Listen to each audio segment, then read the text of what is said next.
Hello everyone, class 12 board का paper करीब है और अपकमिंग बोर्ड एग्जाम के लिए हाईली इंपॉर्टेंट नेक्स्ट जो हमारे पास डेरिवेशन है जो हमें करना है, that is refraction by using Huygens principle, यानी लॉज ऑफ रिफ्रैक्शन को प्रूव करना है बाय यूजिंग हाइजेंस प्रिंसिपल।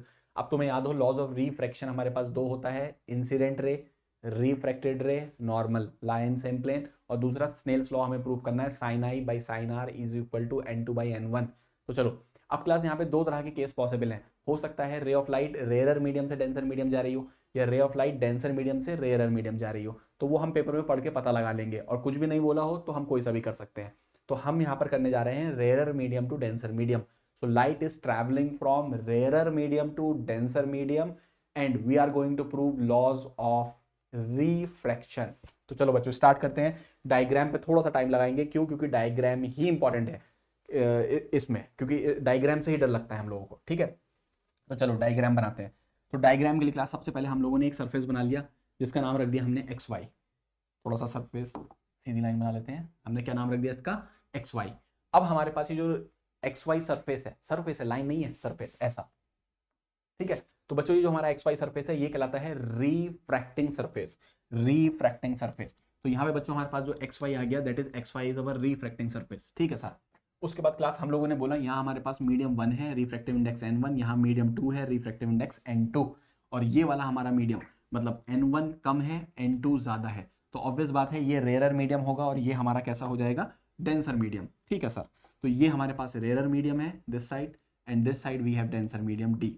तो क्लास यहाँ पर light going from rare medium to denser medium, तो light will show bending towards the normal. Light bending show करेगा normal की तरफ। तो क्लास सबसे पहले हम यहाँ पर बनाते हैं दो रेज बना लेते हैं। ठीक है, तो क्लास ये हमने दो इंसिडेंट रेज बनाई। ये पहली इंसिडेंट रे हो गई हमारी, और ये हमारी हो गई दूसरी इंसिडेंट रे। पहली, और ये हमने बच्चों यहाँ पे बना ली दूसरी इंसिडेंट रे। ठीक है सर, दो इंसिडेंट रे हमारी रेडी हो गई।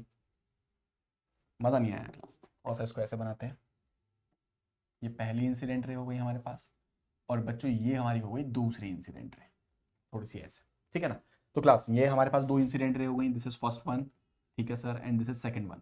अब क्लास अगला इंपॉर्टेंट पॉइंट तुम्हें मालूम ही होगा कि वो ये कि रे ऑफ लाइट और वेव फ्रंट आपस में परपेंडिकुलर होते हैं। तो जब कभी भी रे ऑफ लाइट पर मुझे वेव फ्रंट बनाना होगा तो मैं एक सरफेस बनाऊंगा जो उस पर नॉर्मल होगा, एक सरफेस बनाऊंगा जो उस पर नॉर्मल होगा। तो चलो फटाफट इस पर एक सरफेस बना लेते हैं जो नॉर्मल होगा। देखो ये रहा, तो मैंने यहाँ पर एक सरफेस बना लिया जो इस पर क्या है बच्चों? नॉर्मल है। ठीक है, ठीक है सर, एक सरफेस बना लिया हमने जो इस पर नॉर्मल है, यानी 90 डिग्री। ठीक है, तो ये इस पे भी नॉर्मल है, परपेंडिकुलर है सर। ठीक है, और ये इस पे भी नॉर्मल है, परपेंडिकुलर। ठीक है, यानी ये इंसिडेंट रेज पर परपेंडिकुलर है। तो बच्चों ये पक्का हमारा क्या होने जा रहा है? This is our incident wave front. This is our incident wave front. Class बहुत अच्छे से याद रखना है, incident wave front, incident ray पे परपेंडिकुलर सरफेस ऐसे, that is our incident wave front. ठीक है सर, तो एक काम करते हैं बच्चों, यहाँ पर एक लाइन खींच लेते हैं जो कि अपनी नॉर्मल होगी। ठीक है सर, बना लेते हैं एक नॉर्मल, ये रहा। ठीक है, ये हमारे पास लाइन कौन सी होगी बच्चों? नॉर्मल।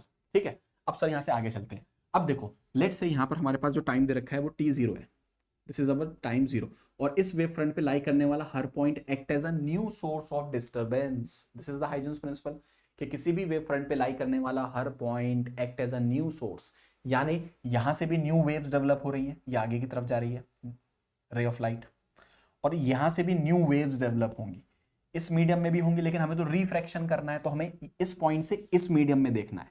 इस पॉइंट से न्यू वेव्स डेवलप हो रही हैं, न्यू वेव डेवलप हो रही हैं इस मीडियम में। कौन से मीडियम में? डेंसर मीडियम में। ठीक है सर, तो लेट्स से यहां पर क्लास पहले वाले मीडियम में स्पीड ऑफ लाइट v1 है, दूसरे वाले में स्पीड ऑफ लाइट कितनी है? v2। तो यहां पर अगर तुम ध्यान से देखो, ये टाइम तो मैंने 0 बोल दिया, लेकिन यहां पर जब ये रे ऑफ लाइट या यहां से डिस्टर्बेंस यहां से यहां पहुंचा, उसको टाइम लगा t। लेट से कितना टाइम लगा? t।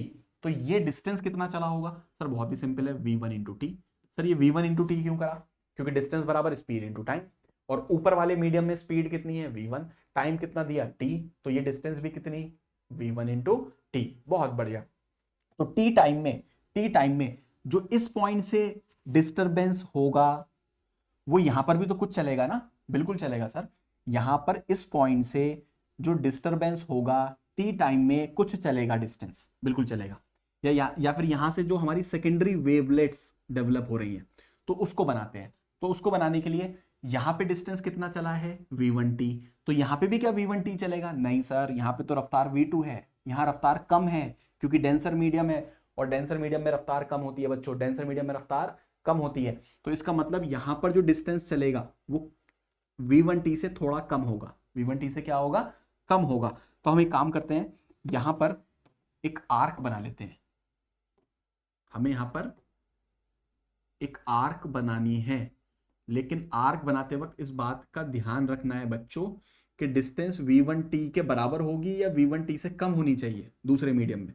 सर ऑब्वियस बात है v1t से कम होनी चाहिए, ठीक है, v1t से कम होनी चाहिए। तो बच्चों यहां पर उठा के लाए इसको। अब अभी आर्क कितनी है? v1t है, लेकिन हमें v1t चाहिए v1t से कम। सर v1t से कम चाहिए, तो इसको थोड़ा सा बच्चों हम यहाँ पे कम कर लेंगे v1t से, तो इतना कम कर लिया। अब इसको यहां पर हमने एक आर्क बना, ठीक है, काम करो, इसको यहां से स्टार्ट करते हैं।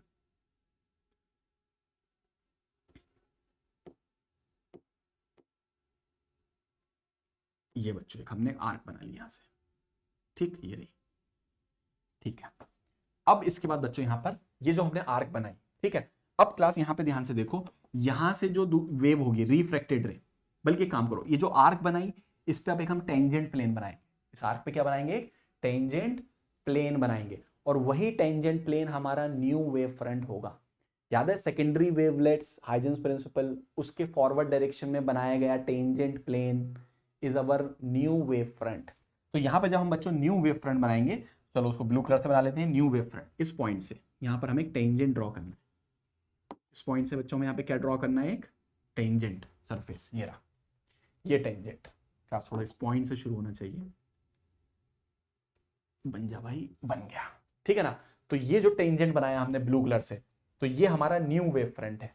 और यहां पर बच्चों ध्यान से देखेंगे हम लोग, ये जो हमारी इंसिडेंट रे है ये बेंड टुवर्ड्स नॉर्मल करती हुई यहां से जा रही है, देखो, और ये वाली जो हमारी रे है, दिस इज अवर कौन सी रे? रिफ्रैक्टेड रे। ये हमारी कौन सी रे है? रिफ्रैक्टेड रे। और सर अगर ये रिफ्रैक्टेड रे है, तो रिफ्रैक्टेड रे इस ब्लू वाले पर 90 डिग्री बना रही है, तो यानी ये जो ब्लू वाला है ये हमारा है refracted wave front, refracted wave front, refracted wave front. Sir ठीक है, बात समझ में आ गई, रिफ्रैक्टेड वेव फ्रंट, ठीक है। उसी तरह से यहां पे भी डायग्राम बना सकते हो, देखो कैसे। यहां पर अगर मैं एक नॉर्मल खींच लूं, सर बिल्कुल खींच लीजिए नॉर्मल, एक कोई दिक्कत नहीं है हमें, ये मैंने एक नॉर्मल खींच लिया। अच्छा ये कौन सी रे आ रही है? सर ये हमारी इंसिडेंट रे आ रही है, ये वाली, ठीक है। तो ये भी दूसरे मीडियम में जाएगी, तो बेंड टूवर्ड्स द नॉर्मल, तो बस ऐसे बेंडिंग कराना कि इस पे कितना हो, ब्लू वाले पे 90 डिग्री, ब्लू वाले पे फिर से कितना एंगल होना चाहिए? ये 90 डिग्री होना चाहिए, ठीक है। तो देखो ये ब्लू वाला कौन सा वेव फ्रंट है बच्चों हमारा? ये ब्लू वाला है हमारा रिफ्रैक्टेड वेव फ्रंट, और इस पे दोनों reflected rays, refracted rays, refracted rays कितना एंगल बना रही है? देखो ये और ये 90 डिग्री। सर बहुत बढ़िया, डायग्राम समझ में आ गया।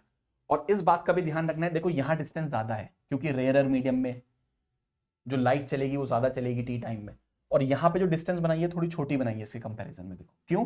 क्योंकि यहां पर डेंसर मीडियम है, और डेंसर मीडियम में जो डिस्टेंस ट्रैवल होगा वो थोड़ा कम होगा। कितना होगा? v1t होगा, v2t? सर v2t होगा। क्यों v2t होगा? क्योंकि यहाँ पे स्पीड v1 है, v2 है, यहाँ पे सर स्पीड v2 है। बहुत बढ़िया, अगर ये डायग्राम समझ में आ गया बच्चों, मैंने थोड़ा टाइम स्पेस पे इसलिए लिया, फिर भी मैं थोड़ा फास्ट समझाने की कोशिश करिए ताकि अच्छे से डायग्राम समझ में आ जाए। अब इस डायग्राम की हेल्प से हमें दो लॉस प्रूव करने हैं। पहले स्नेल्स लॉ प्रूव करेंगे, that is sin i divide by sin r is equal to constant which is n2 by n1। चलो प्रूव करते हैं। तो उसके लिए बच्चों फटाफट मार्किंग कर लेते हैं, इस पॉइंट को a बोल दो, इसको b बोल दो, इसको c बोल दो, इसको कुछ d नाम दे दो, ठीक है, ऐसे करके इसको m बोल दो, लेट्स से ये हमारा n है नॉर्मल, n डैश, ठीक है, ये हो गया हमारे पास, ठीक। अब बच्चों यहां पर हमें दो ट्राइंगल कंसीडर करने हैं, बहुत ध्यान से देखना है। तो हम लोग बात करेंगे सबसे पहले इन ट्राइंगल, इन ट्राइंगल जल्दी से देखो बच्चों, ए बी सी, ध्यान से देखते रहना, ए बी सी, सर दिख गया, in triangle A B C. और दूसरा ट्राइंगल हमें कंसीडर करना है बच्चों, देखो ए डी सी, सर नजर आ गया, ए डी सी। अब इन दोनों ट्राइंगल में क्लास एक एक करके हमें क्या करना है, पहले वाले ट्राइंगल में हमें साइन आई की वैल्यू निकालनी है। किसकी वैल्यू निकालनी है? Sine I. सर आई तो दिख ही नहीं रहा, अब दिखेगा, देखो ये एंगल कितना है बताओ? Sir angle of incidence I. Sir बहुत बढ़िया। ये एंगल कितना है? सर वेव फ्रंट के साथ बनाया इंसिडेंट रे ने 90, तो ये बचा हुआ कितना? सर 90 माइनस आई, सर बहुत बढ़िया। ये पूरा एंगल कितना है नॉर्मल का सरफेस के साथ, सर 90, तो ये बचा हुआ एंगल कितना होगा, सर ये आई होगा। कितना होगा, आई होगा। मतलब ए बी सी वाले ट्राइंगल में ये एंगल आई है, तो साइन आई की वैल्यू क्या होगी, sine i will be perpendicular upon hypotenuse, perpendicular upon hypo, perpendicular upon hypo. तो 90 के सामने तो परपेंडिकुलर होगा एसी, ठीक है ना, परपेंडिकुलर अपॉन हाइपो, तो परपेंडिकुलर तो एसी हो गया, सॉरी परपेंडिकुलर अपॉन हाइपो, तो परपेंडिकुलर कौन होगा, बीसी हो गया। परपेंडिकुलर बच्चों कितना हो गया, बीसी, देखो ये वाली लाइन बीसी, और 90 के सामने कौन हो गया, हाइपो, तो हम यहां लिखेंगे BC upon perpendicular BC upon AC. ठीक है सर, तो यहाँ पे बीसी की वैल्यू कितनी है सर, V1T है, तो लो V1T हो गई, अपॉन में कितना, एसी, कितना हो गया, एसी हो गया। Equation number first, equation number कितनी हो गई हमारी, फर्स्ट। बच्चों थोड़ा सा यहाँ से हटा लेंगे, कंफ्यूजन हो जाए कभी, ठीक। इक्वेशन नंबर फर्स्ट, ठीक है। उसी तरह से इस वाले ट्राइंगल में देखो एडीसी, एडीसी, एडीसी, बच्चों ट्राइंगल दिख गया एडीसी, सर बिल्कुल दिख गया। अब पहले इसमें आर ढूंढना है हमें, तो ध्यान से देखो ये एंगल ऑफ रिफ्रैक्शन है, रिफ्रैक्शन आर। ये पूरा एंगल कितना है सर, ये पूरा एंगल हमारा 90 डिग्री है, बहुत बढ़िया 90 डिग्री है, तो बोलो ये कितना होगा, सर ये होगा 90 माइनस आर, बहुत बढ़िया। ये नॉर्मल इसके साथ कितना बना रहा है 90, तो बचा हुआ कितना सर आर, ये आर हो गया। तो इसमें अब हम लगाएंगे साइन आर, तो sine r will be what, perpendicular upon hypo, तो यहाँ परपेंडिकुलर कौन है, फिर से देखो यहाँ पे परपेंडिकुलर है AD, AD AD upon AC, तो हम यहाँ लिखेंगे sine r that is perpendicular, perpendicular कितना है एडी, एडी अपॉन एसी। अब यहाँ पे देखो एडी किसके बराबर है, AD, AD V2T, sir V2T बहुत simple, upon AC. Equation number second, चलो फटाफट दोनों को डिवाइड कर दो, sine i upon sine r is equal to V1T upon AC, और ये हो जाएगा V2T upon AC, AC AC cancel, तो ये हो जाएगा V1T अपॉन V2T, T से T कैंसिल, तो यहाँ पे आ जाएगा sine i upon sine r. बच्चों समझ में आ रहा है, V1 अपॉन V2, बिल्कुल समझ में आ रहा है, V1 अपॉन V2। अब क्लास में देखो V, तो N बराबर होता है ना C upon V refractive index में, तो यहाँ से V की जगह क्या लिख सकते हो तुम, C बाई N1, सर बिल्कुल। ऐसे यहाँ से V की जगह क्या लिख सकते हैं, C बाई N2, C से C कैंसिल, तो it is N2 by N1, sir बहुत बढ़िया समझ में आ रहा है यहाँ तक। तो यहाँ पर हमारे पास sine i upon sine r आ जाएगा N2 by N1 which is equal to constant, hence proved. ये तो हमें प्रूव करना था स्नेल्स लॉ में, ठीक है सर, तो ये तो हमारा स्नेल्स लॉ प्रूव हो गया, यानी लॉज ऑफ रिफ्रैक्शन का एक लॉ प्रूव हो गया। सर दूसरा कैसे करेंगे, तो दूसरे के लिए हमें लैंग्वेज में लिखना है, तो लैंग्वेज में कैसे लिखना है जल्दी से समझ लो फटाफट, क्लास बहुत तेजी से समझना है यहाँ पर। सबसे पहले देखो ये एक्स वाई प्लेन, ये एक्स वाई हमारा रिफ्रैक्टिंग सरफेस है, और ये बोर्ड जिसपे मैं लिख रहा हूं उसके परपेंडिकुलर है, ठीक है। तो सबसे पहले हम लिखेंगे एक्स वाई, जो कि हमारा कौन सा सरफेस है, रिफ्रैक्टिंग सरफेस है, सर ठीक है रिफ्रैक्टिंग सरफेस, ठीक है रिफ्रैक्टिंग सरफेस, और जो कि परपेंडिकुलर है, पहले बाद में लिखेंगे इसको सबको एक साथ, ठीक है, एक्स वाई। अब उसके बाद देखो A B, A B, A B, ये वाला वेव फ्रंट, ये वाला वेव फ्रंट कौन सा वेव फ्रंट है, इंसिडेंट वेव फ्रंट, तो यहां लिख देंगे A B is our incident wave front, बिल्कुल सर ये तो पता ही है, इंसिडेंट वेव फ्रंट, चलो ये भी हो गया। उसके बाद आगे चलेंगे, देखो C D, C D, C D, ये वाला सरफेस परपेंडिकुलर है पेपर के, इस प्लेन के परपेंडिकुलर, लेकिन ये सी डी कौन सा वेव फ्रंट है, रिफ्रैक्टेड वेव फ्रंट, तो हम यहाँ पे लिखेंगे C D is our refracted wave front, refracted wave front, wave front, refracted wave front, और ये तीनों परपेंडिकुलर हैं, ये तीनों परपेंडिकुलर हैं, are perpendicular to the plane of paper. तुम तो पेपर पे लिखोगे ना प्लेन ऑफ पेपर, तो क्या लिख के आओगे, प्लेन ऑफ पेपर के तीनों परपेंडिकुलर हैं, ठीक है सर समझ में आ रही है। ये एक्स वाई परपेंडिकुलर है, ए बी परपेंडिकुलर है प्लेन, और ये सी डी परपेंडिकुलर है प्लेन, तीनों प्लेन के परपेंडिकुलर हैं। कौन तीनों, refracting surface, incident wave front, refracted wave front, बहुत बढ़िया।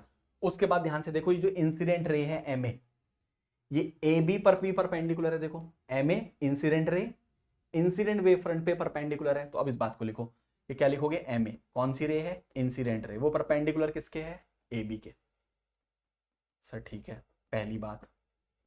उसी तरह से ये देखो रिफ्रैक्टेड रे कौन सी, एडी, परपेंडिकुलर है किसके, सीडी के, तो जो रिफ्रैक्टेड रे है एडी, एडी, एडी, वो परपेंडिकुलर है किसके, सीडी के, सर ठीक है ये भी समझ में आ रही है बात। इक्वेशन नंबर सेकंड, उसी तरह से जो एक्स वाई प्लेन है, refracted plane of refraction, plane of refraction X Y, वो परपेंडिकुलर है नॉर्मल के, तो हम लोग बोल देंगे एक्स वाई बल्कि पहले बनाओ normal, N dash normal perpendicular है किसके, एक्स वाई के। तो क्लास देखो ये तीनों तो प्लेन के परपेंडिकुलर हैं, प्लेन ऑफ पेपर के, और ये तीनों चीजें इन पर परपेंडिकुलर है। तो ये तभी हो सकता है जब ये तीनों लाए इन सेम प्लेन, लाए इन सेम प्लेन, लाए इन सेम प्लेन। यानी कौन कौन same plane, incident ray, refracted ray, normal, lie in same plane. बस इसे शब्दों में लिख देना है। सर एक बार हल्का सा बता दो शब्दों में कैसे लिखना है। तो ऐसे स्टार्ट करोगे, X Y is the refracting surface, A B is the incident wave front, C D is the refracted wave front, these three are perpendicular to the plane of the paper. Incident ray perpendicular to AB, refracted ray perpendicular to refracted wavefront, normal is perpendicular to refracting surface. Hence it is only possible when incident ray, refracted ray and normal lie in same plane. Thanks a lot and best of luck for your exam. बहुत important है बच्चों, करके चले आना, छोड़ के मत जाना, ठीक है ना। क्योंकि पेपर से निकलने के बाद रिग्रेट करो कि सर ये क्या हो गया, वीडियो दिखी भी थी, पूरी नहीं करी, या इसको हमने इंपॉर्टेंस नहीं दी और पेपर में आ गया, है ना। तो अच्छे से करके जाना।